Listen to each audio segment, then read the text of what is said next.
ស្ថានភាពទីផ្សារដីលំនៅឋាននិងខុនដូចំនួន4ប្រភេទនៅតែមានតម្រូវការក្នុងទីផ្សារនៅប្រទេសកម្ពុជា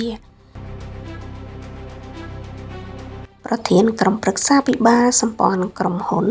SAM SN Group អ្នកអង្គការសំសុកលឿនបានលើកឡើងនៅអចលនទ្រព្យ4ប្រភេទដែលនៅតែមានភាពសកម្មក្នុងទីផ្សារ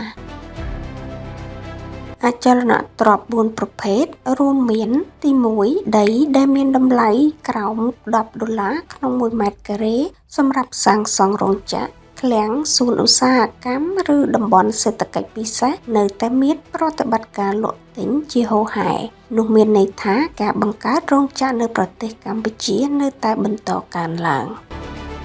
ទី2ដីស្ថិតនៅទីតាំងល្អក្នុងទីក្រុងភ្នំពេញហើយតម្លៃក្រោមទីផ្សារចន្លោះពី